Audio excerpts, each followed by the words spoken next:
पुंछ में 5 जवानों की शहादत के बाद से पूरे इलाके को सील किया गया है और आतंकवादियों की तलाश में सुरक्षा बल का सर्च ऑपरेशन जारी है। घना जंगल होने की वजह से रात को सर्च ऑपरेशन रोक दिया गया था, लेकिन इस बीच भी पूरे इलाके की घेरेबंदी कर दी गई थी। बताया गया कि आतंकी वहां जंगल में छिपे हैं, जिनकी तलाश में तमाम रास्तों को सील करके सुरक्षा बल सर्च ऑपरेशन चला रहा है। इस बीच वहां रुक रुक कर फायरिंग होने की भी जानकारी मिली है।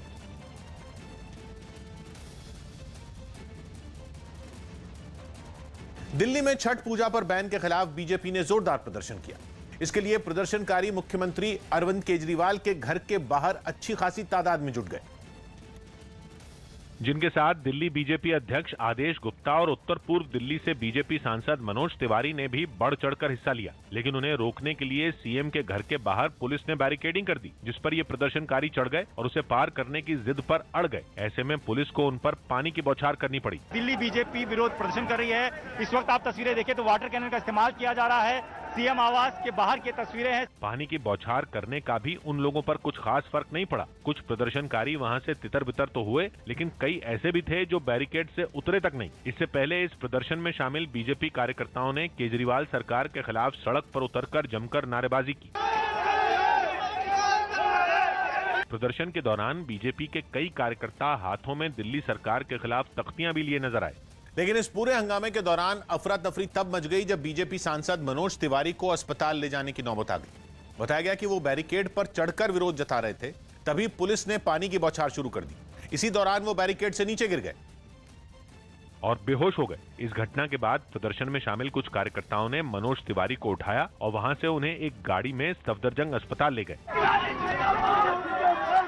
इस बीच आदेश गुप्ता ने केजरीवाल सरकार को चेतावनी दी कि वो छठ पर लगी रोक को हटाए, नहीं तो ये प्रदर्शन बड़े आंदोलन की शक्ल ले लेगा। छठ पूजा का महापर्व अपनी तरफ से घाटों की सफाई करते हुए और व्यवस्थाएं करते हुए मनाएंगे। बताया गया कि इस घटना में मनोज तिवारी को हल्की चोटें आईं। इस विरोध प्रदर्शन के बाद दिल्ली में छठ पर्व मनाने पर राजनीति भी तेज हो गई। एक तरफ बीजेपी इस पर लगे प्रतिबंध को हटाने के लिए केजरीवाल सरकार से लगातार मांग कर रही है, तो वहीं अब दिल्ली के डिप्टी सीएम मनीष सिसोदिया ने गेंद केंद्र सरकार के पाले में डाल दी और उन्होंने केंद्रीय स्वास्थ्य मंत्री को चिट्ठी लिखकर छठ मनाने के लिए दिशा निर्देश जारी करने की अपील की। असल में दिल्ली में DDMA यानी दिल्ली डिजास्टर मैनेजमेंट अथॉरिटी ने पिछले साल की तरह इस साल भी सार्वजनिक जगहों पर छठ मनाने पर बैन लगा दिया। कोरोना संकट में दिल्ली के लिए DDMA ही सारे फैसले लेती, मतलब क्या कब बंद करना है, क्या खोलना है, और इस अथॉरिटी के अध्यक्ष उपराज्यपाल जबकि उपाध्यक्ष मुख्यमंत्री होते हैं। दिल्ली में आतंकी साजिश का पर्दाफाश होने के बाद पुलिस भी सतर्क हो गई है। त्योहार के समय आतंकी हमले के खतरे को देखते हुए पुलिस ने ऑपरेशन सतर्क शुरू किया, जिसमें ज्यादा भीड़ भाड़ वाली जगहों, मॉल, बड़े बाजारों में पुलिस ने अपनी चौकसी बढ़ा दी। साथ ही वहां सामान बेचने वाले दुकानदारों को भी सतर्क किया गया है। फेस्टिवल सीजन के टाइम में देखा जाता है कि जितने भी अनऑथराइज क्लस्टर्स हैं, जो कि झोपड़ी वाले कॉलोनीज हैं, वहाँ पे बहुत इजीली एंटी सोशल एलिमेंट और जो ये टेररिस्ट जो एक्टिविटीज़ करने वाले लोग होते हैं, बहुत इजीली बिना अपनी वेरिफिकेशन कराए अच्छे किराए देकर जल्दी से कमरा ले लेते हैं। तो इसमें सतर्क में हमारा जो एम रहा है वो रहा है कि ना सिर्फ कि पुलिस सतर्क रहे, पब्लिक भी सतर्क रहे। यूपी के लखीमपुर खीरी में हुई 4 किसानों की अंतिम अरदास में पहुंची प्रियंका गांधी का विरोध हुआ। वहां उन किसानों की अंतिम अरदास हुई जिनकी मौत गाड़ी से कुचले जाने की वजह से हुई थी। इससे पहले प्रियंका उनके परिवार से मिल चुकी हैं, जिसके बाद वो उनकी अंतिम अरदास में भी शामिल हुई और मंच के सामने जमीन पर बैठी नजर आईं। लेकिन प्रियंका के वहां पहुंचने पर उनके विरोध में पोस्टर भी लगे, जिनमें 84 के दंगों का जिक्र करते हुए उनके लखीमपुर आने पर आपत्ति जताई गई। 84 के सिखों के नरसंहार के जिम्मेदार आज सिखों के जख्मों पे नमक न डाले। आप देख सकते हैं कि बाकायदा नाम से यहाँ पर लगाया गया है। इससे पहले यूथ कांग्रेस ने वीडियो शेयर किया और ट्वीट करके आरोप लगाया कि पुलिस ने प्रियंका के काफिले को लखीमपुर जाने से रोका। वीडियो में कुछ लोग पुलिस से धक्का मुक्की और बहस करते नजर आए। लखीमपुर खीरी में मारे गए 4 किसानों की अंतिम अरदास में उन किसानों के अलावा उस पत्रकार की तस्वीर भी रखी गई जिसकी हादसे में मौत हो गई थी। उधर लखीमपुर मामले में आरोपी आशीष मिश्रा की 72 घंटे की रिमांड शुरू हो गई। खबर है कि पुलिस इस दौरान उनसे डिटेल में हर सवाल का जवाब मांगेगी, साथ ही वो उन्हें क्राइम सीन पर भी ले जा सकती है। उसे उम्मीद है कि इस दौरान मामले से जुड़े कुछ बड़े सबूत मिल सकते हैं। यही नहीं, खबर है कि एसआईटी क्राइम सीन का रिकंस्ट्रक्शन कर सकती है, जिससे उसे यह पता चलेगा कि आखिर क्या और कैसे हुआ। खबर है कि पुलिस आशीष मिश्रा से मिली जानकारी के हिसाब से ही रिकंस्ट्रक्शन करेगी। पुलिस लाइन और जेल आमने सामने, आप देख सकते हैं कि भारी संख्या में पुलिस फोर्स यहां पर तैनात है और इसलिए तैनात है कि आज आशीष मिश्रा की रिमांड पेशी शुरू हो रही है, यानी रिमांड शुरू हो रही है। एसआईटी उनसे पूछताछ करेगी, जगह जगह ले जाएगी। त्योहारी सीजन में अर्थव्यवस्था के क्षेत्र में भारत के लिए 3 अच्छी खबर सामने आई है। कोरोना संकट की वजह से पिछले साल आर्थिक तौर पर खासा नुकसान का सामना करने के बाद देश में अब हालात सुधरते दिख रहे हैं। आईएमएफ यानी अंतर्राष्ट्रीय मुद्रा कोष ने अगले साल दुनिया की सबसे तेज अर्थव्यवस्था के रूप में अनुमान लगाया है कि भारत में सबसे तेज आर्थिक वृद्धि दर होगी। तो वहीं सितंबर में खुदरा महंगाई दर भी गिरकर 5 महीने में सबसे कम रह गई, जबकि औद्योगिक उत्पादन भी अगस्त में बढ़कर 11.9% हो गया है। आईएमएफ यानी अंतर्राष्ट्रीय मुद्रा कोष ने 2022 और 2023 के लिए जारी अनुमान में भारत की विकास दर को दुनिया में सबसे तेज होने की बात कही है। इसके मुताबिक भारत अमेरिका और चीन को भी पीछे छोड़ सकता है। भारत की विकास दर 9.5% तक पहुंच सकती है, जबकि अगले साल इसके 8.5% रहने का अनुमान है। इससे साफ है कि भारतीय अर्थव्यवस्था कोरोना की चपेट से बाहर निकल रही है। आईएमएफ के मुताबिक अमेरिका की अर्थव्यवस्था की ग्रोथ 2021 में 6%, जबकि चीन की अर्थव्यवस्था 2021 में 8% की दर से बढ़ सकती है। त्योहारी सीजन से पहले सरकार और जनता के लिए अच्छी खबर है। सितंबर में खुदरा महंगाई दर गिरकर 5 महीने में सबसे कम रह गई। अगस्त में 5.3% रही खुदरा महंगाई दर सितंबर में 4.35% रह गई। सरकार ने आंकड़ा जारी कर यह बताया है। इस बीच अगस्त के औद्योगिक उत्पादन में भी सुधार हुआ है। औद्योगिक उत्पादन अगस्त में बढ़कर 11.9% हो गया, जबकि जुलाई में यह 11.5% था। वहीं पिछले साल अगस्त में औद्योगिक उत्पादन नेगेटिव 7.1% रहा था। कुछ दिन पहले हुई चीन की हवाई घुसपैठ से बेखौफ ताइवान ने पूरे धूम धड़ाके के साथ अपना राष्ट्रीय दिवस मनाया। इस महीने की शुरुआत से चीन की सेना के विमान रिकॉर्ड तोड़ संख्या में ताइवान की हवाई सीमा में घुस चुके हैं, लेकिन अपने नेशनल डे के जरिए ताइवान ने चीन को 2 टूक ये संदेश दिया कि वो उस पर कब्जा जमाने के सपने देखना बंद कर दे। और उसे ये चेतावनी देने के लिए ताइवान ने अपने राष्ट्रीय दिवस पर ऐसा शक्ति प्रदर्शन किया कि चीन देखता ही रह जाए। पहले तो उसके सैनिकों ने अपना दमखम दिखाया और फिर ताइवान ने अपने हथियारों का पूरा जखीरा दुनिया के सामने उतार दिया। उसके भारी भरकम टैंकों की परेड निकाली गई और इसके बाद एंट्री मारी ट्रकों पर लदी ताइवान की स्वदेशी एंटी शिप मिसाइलों ने। जमीन के बाद ताइवान आसमान में भी अपनी ताकत दिखाने से नहीं चूका।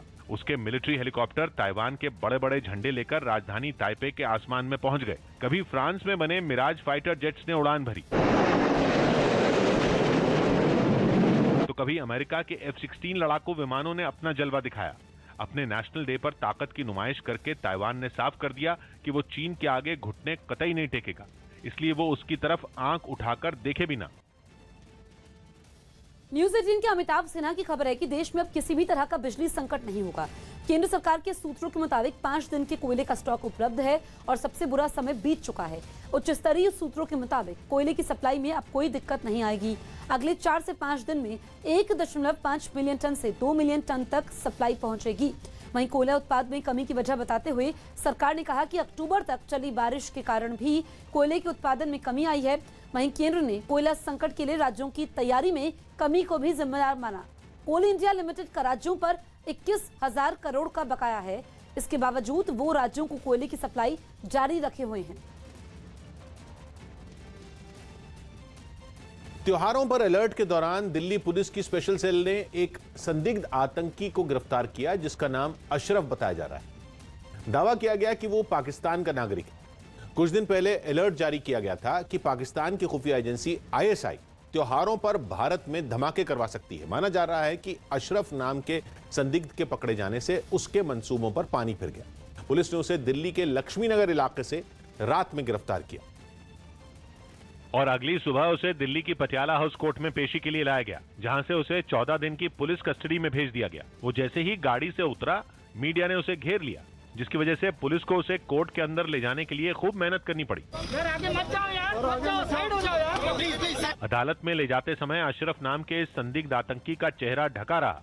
मीडिया के लोग चीख कर उससे सवाल भी पूछते रहे, लेकिन किसी सवाल का जवाब नहीं मिला।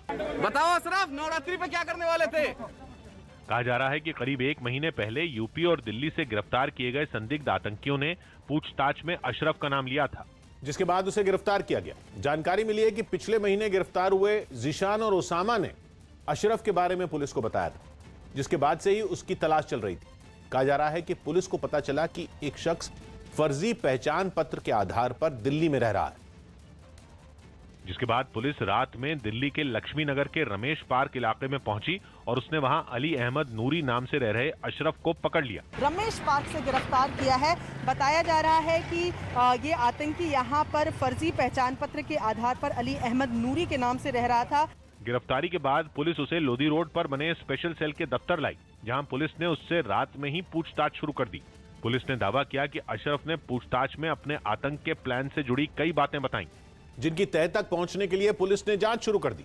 कहा जा रहा है कि पाकिस्तान का रहने वाला अशरफ स्लीपर सेल की तरह काम कर रहा था। वो दिल्ली के इलाकों में घूम रहा था और माना जा रहा है कि ऐसा उसने त्योहारों पर किसी बड़े हमले को अंजाम देने की नीयत से किया। इसकी गिरफ्तारी बड़ी अहम कही जा रही है। पाकिस्तान के पंजाब प्रांत का ये रहने वाला है और दिल्ली 6 के कई इलाके ऐसे हैं जहां पर इसने रेकी की थी। यही नहीं, कहा जा रहा है कि अशरफ के बताने पर कालिंदी कुंज के यमुना घाट से दिल्ली पुलिस की स्पेशल सेल को AK-47 समेत हमले का काफी सामान भी मिला। इसी इलाके से मैं आपको दिखाना चाहूँगा, पुलिस की टीम यहाँ पर पहुँची थी, इन्वेस्टिगेशन किया यहाँ पर, उसके बाद यहाँ से बरामदगी हुई है। रात में गिरफ्तारी और सुबह पेशी के बाद पुलिस ने इस मामले में एक प्रेस कॉन्फ्रेंस भी की, जिसमें उसने कई ऐसी बातें बताई जो उसे संदिग्ध अशरफ ने पूछताछ के दौरान बताई थी। पुलिस ने बताया कि 40 साल का अशरफ भारत में 1-2 साल से नहीं बल्कि 15 साल से रह रहा था और इस समय उसका ठिकाना दिल्ली का लक्ष्मी नगर था, जहां वो पीर मौलाना बनकर रह रहा था। पुलिस ने बताया कि वो झाड़ फूंक करके लोगों की बीमारी ठीक करने का दावा किया करता था,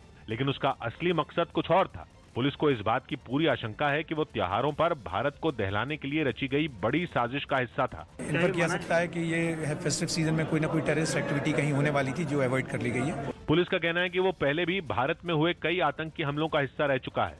ये जम्मू कश्मीर और रेस्ट ऑफ इंडिया में कई टेरर एक्टिविटीज में इन्वॉल्व रहा है। दावा किया गया कि ISI का इस बार का प्लान पुराने प्लान से अलग था, क्योंकि खबर है कि इस बार धमाका नहीं बल्कि लोन वुल्फ अटैक होने वाला था। मतलब ये कि इस बार आतंकी भीड़ भाड़ वाले इलाकों में घुसते और फिर अंधाधुंध गोलियां चलाकर वहां से फरार हो जाते। जानकारी मिली है कि इसी वजह से यमुना घाट पर एक AK-47 और 60 कारतूस समेत एक हैंड ग्रेनेड और 2 पिस्तौल रखी गई। खबर है कि अशरफ पाकिस्तान का नागरिक है और उसे ISI ने दिल्ली समेत भारत के दूसरे इलाकों में हमलों के लिए ट्रेनिंग दी थी। यही नहीं, पता चला है कि पुलिस को उसके फोन से पाकिस्तान के कई नंबर मिले। इसके अलावा उसके बैंक अकाउंट भी खंगाले जा रहे हैं। पुलिस का कहना है कि शुरुआती जांच में पता चला है कि पिछले 15 साल में अशरफ ने दिल्ली में कई ठिकाने बदले। खबर है कि वो पुरानी दिल्ली के कई इलाकों में भी गया था। पुलिस को शक है कि वो उन जगहों की जानकारी जुटाने के लिए वहां गया था।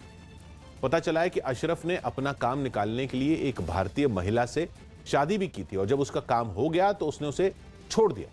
पुलिस ने बताया कि उसके पास एक फर्जी पासपोर्ट और नकली पहचान पत्र भी है जो उसने बिहार से बनवाया था। जम्मू कश्मीर के पुंछ में आतंकियों से लोहा लेते हुए पंजाब के 3 जवान शहीद हुए थे। इनमें नायब सूबेदार जसविंदर सिंह कपूरथला के रहने वाले थे, नायक मनदीप सिंह गुरदासपुर के रहने वाले थे, सिपाही गज्जन सिंह रूपनगर के रहने वाले थे। आज सभी शहीद जवानों का अंतिम संस्कार पूरे सम्मान के साथ होगा। पंजाब सरकार ने पुंछ में शहीद हुए पंजाब के तीनों जवानों के परिवार वालों के लिए 50-50 लाख की मदद का ऐलान किया है। साथ ही उनके परिवार के एक मेंबर को नौकरी देने का ऐलान किया है। जम्मू कश्मीर के पुंछ में आतंकवादियों से लोहा लेते समय सिपाही गज्जन सिंह शहीद हो गए थे। गज्जन सिंह पंजाब के रूपनगर के रहने वाले थे। आज गज्जन सिंह का अंतिम संस्कार होगा, जिसकी तैयारियों को देखने के लिए खुद SSP रूपनगर पहुंचे। बताया गया कि शहीद के अंतिम संस्कार में CM चरणजीत सिंह चन्नी भी शामिल हो सकते हैं। हालांकि अभी इसकी आधिकारिक सूचना नहीं दी गई है। ਤਾਂ ਜੋ ਜਿਹੜਾ ਸਾਡਾ ਸਾਥੀ ਸਾਡਾ ਸਾਥ ਛੱਡ ਕੇ ਗਿਆ ਉਹਨੂੰ ਆਪਾਂ ਇੱਕ ਬਿਫਿਟਿੰਗ ਉਹਨਾਂ ਨੂੰ ਆਪਣੀ ਸ਼ਰਧਾਂਜਲੀ ਹੈ ਤੇ ਜਿਹੜਾ ਬਿਫਿਟਿੰਗ ਜੋ ਉਹਨਾਂ ਦੇ ਸਟੇਟਸ ਦੇ ਮੁਤਾਬਕ अपना क्रीमेशन है वो करवा सकें। मध्य प्रदेश के सीएम शिवराज सिंह चौहान ने पुंछ में शहीद हुए जवानों को श्रद्धांजलि दी। साथ ही शिवराज सिंह ने दावा किया कि सभी आतंकवादियों का खात्मा किया जाएगा। ये आतंकवादियों की कायराना हरकत है और घाटी में भी जिस तरह की हरकत उनने की है,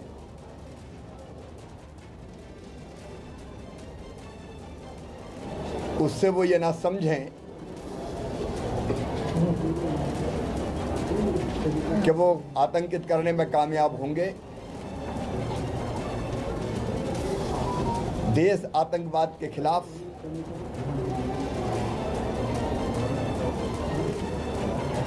संघर्ष के लिए कमर कस चुका है और पहले भी आतंकवादियों को नेस्त नाबूद किया है, ये भी बचेंगे नहीं। पाकिस्तानी खुफिया एजेंसी आईएसआई के डीजी के पद पर हुई नियुक्ति का विवाद इतना बढ़ गया कि उसको खत्म करने की पहल खुद वहां के प्रधानमंत्री को करनी पड़ी। न्यूज़ 18 के नीरज कुमार की रिपोर्ट है कि बीती रात इस मुद्दे पर इमरान खान ने आर्मी चीफ जनरल बाजवा से मुलाकात की और इस विवाद को ठंडा करने की कोशिश की। इस विवाद की वजह जनरल बाजवा के करीबी फैज हमीद को आईएसआई चीफ के पद से हटाना था, जिसकी वजह इमरान खान ने अपने करीबी को आईएसआई का प्रमुख बना दिया, जबकि फैज हमीद को पेशावर कोर का कमांडर बना दिया गया। फैज हमीद वही शख्स हैं जो काबुल पर तालिबान के कब्जे के बाद अफगानिस्तान पहुंच गए थे और उन पर तालिबान सरकार के गठन में दखल देने का आरोप लगा, जिसकी वजह से पाकिस्तान की दुनिया भर में किरकिरी हुई थी। लिहाजा तालिबान की कुर्सी जमाने में व्यस्त रहने वाले फैज हमीद की ही कुर्सी चली गई, तो इसे बाजवा के लिए बड़ा झटका माना गया और ये काम किया खुद इमरान खान ने अपने हक का इस्तेमाल करते हुए, क्योंकि आईएसआई चीफ की नियुक्ति का अधिकार प्रधानमंत्री को है और इसी पावर का इस्तेमाल कर उन्होंने बाजवा के करीबी की ही कुर्सी छीन ली। इसके बाद जब बाजवा की नाराजगी की खबर आई तो इमरान इसे ठंडा करने के मकसद से उनसे मिलने पहुंच गए। इमरान सरकार में मंत्री फवाद चौधरी ने इस मुद्दे पर सफाई दी कि सेना प्रमुख और पीएम के बीच किसी तरह का मतभेद नहीं है और इमरान ऐसा कोई कदम नहीं उठा सकते जिससे पाकिस्तानी फौज की इज्जत कम हो। कभी भी प्राइम मिनिस्टर ऑफिस कुछ ऐसा हरगिज कदम नहीं उठाएगा जिससे पाकिस्तान की फौज या पाकिस्तान के जो सिपाहसालार हैं उनकी इज्जत में कमी हो। दिल्ली में अशरफ नाम के संदिग्ध आतंकी की गिरफ्तारी के बाद राजधानी की भीड़भाड़ वाले बाजारों में सुरक्षा व्यवस्था चाक चौबंद कर दी गई। खबर है कि जिस संदिग्ध आतंकी को पकड़ा गया वो त्योहारों के मौके पर दिल्ली में किसी बड़े हमले की साजिश को अंजाम देने की फिराक में था, जिसे नाकाम करने के बाद भी सुरक्षा एजेंसियां कोई जोखिम नहीं उठाना चाहती। इसलिए दिल्ली के सभी बाजारों में सुरक्षा कड़ी कर दी गई, जिसकी एक तस्वीर सरोजनी नगर मार्केट से सामने आई। वहां पुलिस और सुरक्षा बल के जवान बाजार में गश्त करते दिखाई दिए। इस दौरान हथियारों से लैस ये जवान सरोजनी नगर मार्केट की हर गली से गुजरे और चप्पे चप्पे की तलाशी ली। सतर्क में हमारा जो एम रहा है वो रहा है कि ना सिर्फ कि पुलिस सतर्क रहे, पब्लिक भी सतर्क रहे। इतना ही नहीं, इस मार्केट पर नजर रखने के लिए सीसीटीवी कैमरों की भी मदद ली जा रही है। साथ ही वहाँ एक कंट्रोल रूम तैयार किया गया, जिसमें तैनात एक पुलिसकर्मी इन कैमरों के जरिए पूरे बाजार में हो रही हर गतिविधि पर नजर रखता दिखाई दिया। कमोबेश ऐसी ही चौकसी राजधानी के दूसरे बाजारों में भी दिखी। विधानसभा चुनावों से पहले जनता का मूड भांपने के लिए समाजवादी पार्टी की विजय रथ यात्रा यूपी में निकली। भतीजे अखिलेश की रथ यात्रा के दिन ही प्रगतिशील समाजवादी पार्टी के अध्यक्ष शिवपाल सिंह यादव ने भी सामाजिक परिवर्तन यात्रा निकाली। लेकिन असली रंग तो कानपुर में दिखा, जहां अखिलेश की विजय रथ यात्रा में लोगों का हुजूम उमड़ पड़ा। जबरदस्त भीड़ दिखी तो अखिलेश अपनी एयर कंडीशन बस की छत पर निकल आए और फिर नोटबंदी के समय जन्म लेने वाले कानपुर देहात के बच्चे ने उनकी यात्रा को समाजवादी पार्टी का झंडा दिखाकर आगे बढ़ाने का इशारा किया।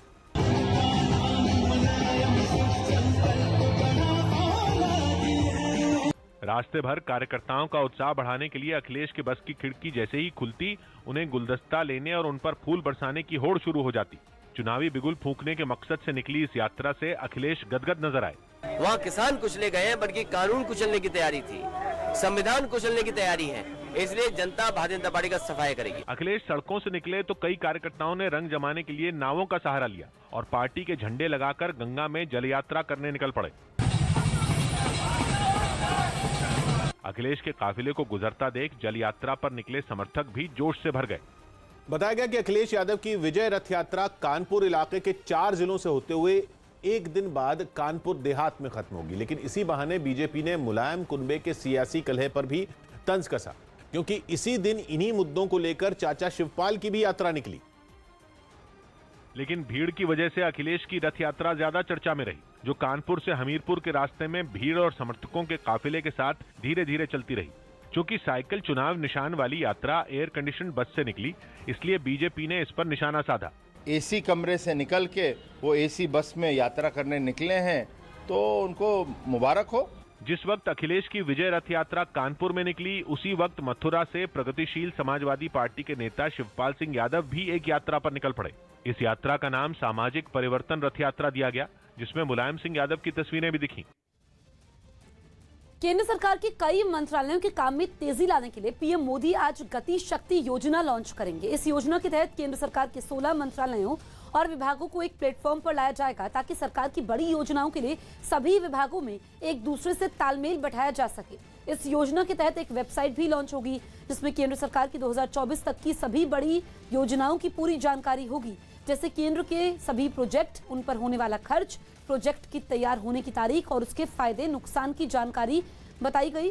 और इसके जरिए किसी भी विभाग के बड़े प्रोजेक्ट के बारे में दूसरे विभाग को पता होगा, जिससे काम के जल्द पूरा होने और पैसों की बचत करने में मदद मिलेगी।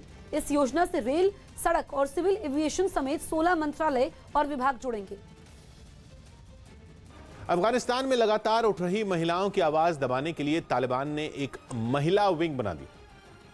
न्यूज़ 18 के नीतीश कुमार की रिपोर्ट है कि तालिबान को अपने खिलाफ बेखौफ प्रदर्शन से अफगानिस्तान में विद्रोह की चिंगारी फूटने का डर सताने लगा। इसीलिए उन्होंने एक ताकतवर महिला विंग का गठन किया, जिसमें तालिबान लड़ाकों की पत्नियां, बहनें और बेटियां शामिल होंगी, जिनकी पहुंच सीधे वहां के गृह मंत्री सिराजुद्दीन हक्कानी और तालिबान के बड़े नेताओं तक होगी। खास बात यह है कि इसकी कमान उन महिलाओं को दी जाएगी जिनकी पढ़ाई भारत, चीन, ब्रिटेन या ईरान में हुई। यही नहीं, इनको सरकारी दफ्तर, स्कूल और कॉलेज जाने की छूट होगी, जबकि दूसरी महिलाओं को इसकी इजाजत नहीं है। बताया गया कि इस विंग की सदस्यों को कंदहार और कुनार प्रांत में 15 दिन की ट्रेनिंग भी दी गई, ताकि जरूरत पड़ने पर इनका इस्तेमाल सुसाइड बॉम्बर्स की तरह भी किया जा सके। और अब खबर है कि इनको आगे की ट्रेनिंग के लिए तुर्की और पाकिस्तान भेजने की तैयारी है। पुंछ में 5 जवानों के शहीद होने के बाद से पूरे देश में गुस्सा है। जम्मू कश्मीर के राजौरी इलाके में भारतीय जनता युवा मोर्चा के कार्यकर्ताओं ने पाकिस्तान के खिलाफ सड़कों पर उतरकर प्रदर्शन किया। साथ ही पीएम मोदी से एक बार फिर पाकिस्तान को सबक सिखाने की अपील की। इस बीच कैंडल मार्च निकालकर शहीदों को श्रद्धांजलि भी दी गई। आज पूरे देश के अंदर जिस प्रकार से पाकिस्तान और अलगाववाद और आतंकवाद के लिए आक्रोश की लहर है, हम माननीय केंद्रीय गृह मंत्री और प्रधानमंत्री साहब से अपील करते हैं कि जिस प्रकार से बार बार पाकिस्तान की नापाक हरकत यहाँ पे की जा रही है, एक बार पीओ के ऊपर निर्णायक लड़ाई, आर पार की लड़ाई की जानी चाहिए। जिस प्रकार आतंकवादियों ने घात लगाकर हमारे वीर जवानों पर हमला किया, वो पाकिस्तान प्रायोजित आतंकवाद है। और पाकिस्तान की ISI को और पाकिस्तान के प्रधानमंत्री को हम ये संदेश देना चाहते हैं कि भारतीय सेना कायर सेना नहीं है। भारतीय सेना उड़ी की तरह, और जो एयर स्ट्राइक हुई थी बालाकोट के अंदर, उसी की तर्ज पर एक और हमला करके आपको इसको करारा जवाब दें। RSS नेता इंद्रेश कुमार ने पुंछ में शहीद हुए जवानों को श्रद्धांजलि दी।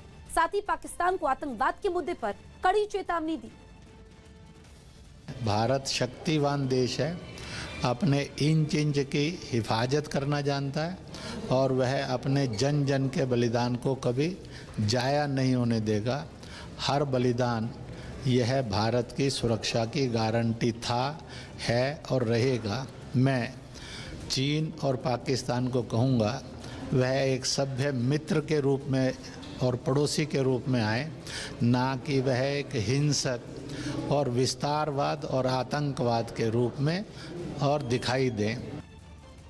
मध्य प्रदेश के इंदौर में गरबे की एक कार्यक्रम में लव जिहाद की शिकायत मिलने के बाद पुलिस एक्शन में आ गई। बताया गया कि 2 दिन पहले कॉलेज में गरबा खेलने के लिए प्रशासन से 800 छात्रों के कार्यक्रम में जुटने की इजाजत ली गई थी, लेकिन आरोप है कि उससे ज्यादा लोग वहां पहुंचे। जिसकी शिकायत मिलने पर प्रशासन की टीम ने वहां छापा मारा। वहां हजारों की तादाद में लोग देखे गए। ऐसे में उस कार्यक्रम को रुकवाया गया और पुलिस ने 5 लोगों को गिरफ्तार कर लिया, जिनमें 4 अल्पसंख्यक समुदाय से बताए गए। जो कॉलेज संचालक है उनके विरुद्ध 188 IPC का प्रकरण पंजीबद्ध किया गया है। तो वहीं बजरंग दल के कार्यकर्ताओं ने इस कार्यक्रम में गरबे के नाम पर लव जिहाद की साजिश रचने का आरोप लगाया। वहाँ पे लव जिहाद को बढ़ावा देने के लिए बड़ी मात्रा में मुस्लिम समुदाय के लोग थे। आरोप तो ये भी है कि उस कार्यक्रम में सिर्फ छात्री नहीं, कॉलेज के बाहर के भी लोग शामिल हुए। बजरंग दल की शिकायत पर जब वहां छापा मारा गया तब वहां से बड़ी तादाद में लड़के और लड़कियां बाहर निकलते भी दिखाई दिए। पुंछ में आतंकवादियों से हुई मुठभेड़ में शहीद जवान सरत सिंह यूपी के शाहजहांपुर के रहने वाले थे। सरत सिंह की शहादत की खबर सुनकर पूरा परिवार गम में डूब गया। इस बीच सरत सिंह के परिवार से मिलने डीएम इंद्र विक्रम सिंह उनके घर गए, परिवार के दुख में शामिल हुए। शहीद जवान सरत सिंह का पार्थिव शरीर आज उनके घर पहुंचेगा और कल पूरे सम्मान के साथ उनका अंतिम संस्कार किया जाएगा। यूपी सरकार की तरफ से शहीद सरत सिंह के परिवार को 50 लाख रुपए की आर्थिक सहायता और परिवार में किसी एक को सरकारी नौकरी दी जाएगी। इनका परिवार बहुत बहादुर है। मैं तो कहूँगा इनकी मदर और इनकी माताजी और पिताजी से मैं मिला, इनके भाई से मैं मिला। उनको गर्व है इस बात पर कि उनका बेटा देश के लिए कुर्बान हुआ है। ये दुख तो होता ही है जब कोई परिवार से जाता है। उत्तर प्रदेश सरकार की ओर से माननीय मुख्यमंत्री जी के द्वारा तत्काल इस पे 50 लाख रुपए की आर्थिक सहायता की घोषणा की गई है। इसके अलावा जनपद में एक सड़क का नामकरण भी शहीद के नाम पर किया जाएगा। अब एक नए तूफान की आहट ने चीन की रातों की नींद उड़ा दी। अभी पिछले हफ्ते ही दक्षिणी चीन के हाइनान प्रांत से एक तूफान टकराया था और अब सुबह यह नया तूफान भी वहां आने वाला। लेकिन तूफान के धावा बोलने से पहले ही हाइनान से मीलों दूर बसे फुजान प्रांत में समंदर की लहरों की चाल तीखी दिखी। समुद्र में बुरी तरह उथल पुथल होती नजर आई। तूफान के जोर से हवा ने भी रफ्तार पकड़ ली। वैसे तो जहाजों को पानी से दूर रहने की चेतावनी जारी की गई थी, लेकिन तूफान की वजह से लहरों और हवाओं ने ऐसा डबल अटैक किया कि समंदर में लंगर डाले 2 बड़े जहाज तक डोलने लगे। हाल ये हो गया कि उनमें फंसे लोगों को बचाने के लिए हेलीकॉप्टर भेजने पड़े और 58 लोगों को एयरलिफ्ट किया गया। यूपी के कौशाम्बी से डरा देने वाली तस्वीर सामने आई। वहां एक चलती कार में अचानक आग लग गई। आशंका जताई गई कि कार में यह आग शॉर्ट सर्किट की वजह से लगी, जिसने देखते ही देखते पूरी कार को अपनी गिरफ्त में ले लिया। वहां से जो तस्वीर सामने आई उसमें कार आग की लपटों में घिरी नजर आई और उससे उठ रहा काला धुआं पूरे इलाके में फैल गया। आनन फानन में सड़क पर ट्रैफिक को रोक दिया गया और इसकी जानकारी फायर ब्रिगेड को दी, लेकिन जब तक दमकल कर्मी मौके पर पहुंचते तब तक वो कार जलकर राख हो गई। एक चलती बोलेरो में आग लग गई, जिसपे ड्राइवर और गाड़ी में सवार व्यक्ति उतर आए। किसी को कोई चोट नहीं लगी है। बीच सड़क पर जलती कार को देख मौके पर लोगों की भीड़ जुट गई। ये देख वहां पहुंची पुलिस ने इन लोगों को फौरन कार से दूर किया। बताया गया कि इस घटना के वक्त कार में करीब 7 लोग सवार थे, जो वक्त रहते गाड़ी से बाहर निकल आए। पुंछ में आतंकवादियों की तलाश में सुरक्षा बल का सर्च ऑपरेशन जारी। जम्मू कश्मीर के पुंछ में आतंकवादियों की तलाश में सुरक्षा बल का सर्च ऑपरेशन अभी भी जारी है। छत्तीसगढ़ कांग्रेस में भूपेश बघेल और टीएस सिंहदेव के बीच चल रही सियासी खींचतान के बीच प्रदेश प्रभारी पीएल पुनिया कांग्रेस विधायकों से बात करेंगे और इसकी रिपोर्ट 2 दिन बाद वो हाईकमान को देंगे। गोरखपुर के गोरखनाथ मंदिर में यूपी के सीएम योगी आदित्यनाथ ने नवरात्रि के मौके पर पूजा की। साथ ही योगी ने लोगों को महाअष्टमी और महानवमी पर्व की शुभकामनाएं दी। IMF ने 2022 और 2023 के लिए अनुमान जारी करते हुए भारतीय अर्थव्यवस्था के लिए अच्छे संकेत दिए हैं। IMF के अनुमान के मुताबिक 2022 और 2023 में भारतीय अर्थव्यवस्था 8 से 9.5% पहुंच सकती है। जम्मू कश्मीर के पुंछ में पाकिस्तान के खिलाफ सिख यूथ नाम की एक संस्था ने जोरदार प्रदर्शन किया। एक दिन पहले पुंछ में आतंकियों के साथ हुई मुठभेड़ में सेना के 5 जवानों की शहादत पर इन लोगों का गुस्सा फूटा।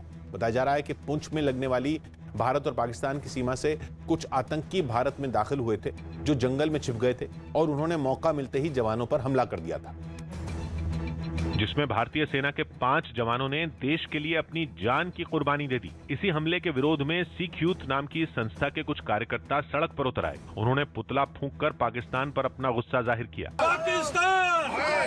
पाकिस्तान! इस बीच आतंकियों के साथ मुठभेड़ में शहीद हुए 5 जवानों को राजौरी में सेना के एक अस्पताल में श्रद्धांजलि दी गई। जिसके बाद शहीदों के पार्थिव शरीर उनके परिवार वालों को सौंपे गए। लेकिन आतंकियों से मुकाबले में शहीद मनदीप सिंह का पार्थिव शरीर जब पंजाब के गुरदासपुर में उनके घर पहुंचा, तब उनके घर वाले अपने आंसुओं को रोक नहीं पाए और फूट फूट कर रोने लगे। उनकी मां और पत्नी को तो संभाल पाना मुश्किल हो गया। उत्तर प्रदेश के शाहजहांपुर जिले के रहने वाले शहीद सारद सिंह के घर पर भी ये खबर सुनते ही मातम पसर गया। लोगों को ये उम्मीद नहीं थी कि वो इस तरीके से हम लोगों से दूर चला जाएगा। वहीं यूपी सरकार ने शहीद के परिवार वालों को 50 लाख रुपए और उनके परिवार के एक सदस्य को सरकारी नौकरी देने का ऐलान किया। वहीं दूसरी तरफ पाकिस्तान की खुफिया एजेंसी ISI ने त्योहारों के सीजन के बीच एक नई साजिश रची है। न्यूज 18 के आनंद तिवारी की रिपोर्ट है कि ISI ने एक बार फिर भारत में आतंकी हमलों का प्लान तैयार किया है। खबर है कि इस बार देश के कई बड़े शहर और भीड़ भाड़ वाले बाजार ISI के टारगेट पर हैं और उसने इन जगहों पर लंच बॉक्स के जरिए धमाकों की साजिश रची है। यही नहीं, ISI के इशारे पर कई आतंकी अलग अलग रास्तों से भारत में घुसपैठ की फिराक में जुटे हैं, जिसे देखते हुए सभी सुरक्षा एजेंसियों को अलर्ट भी जारी किया गया है। मैं हूं किशोर अजवाणी। आज की ताजा खबर जारी है।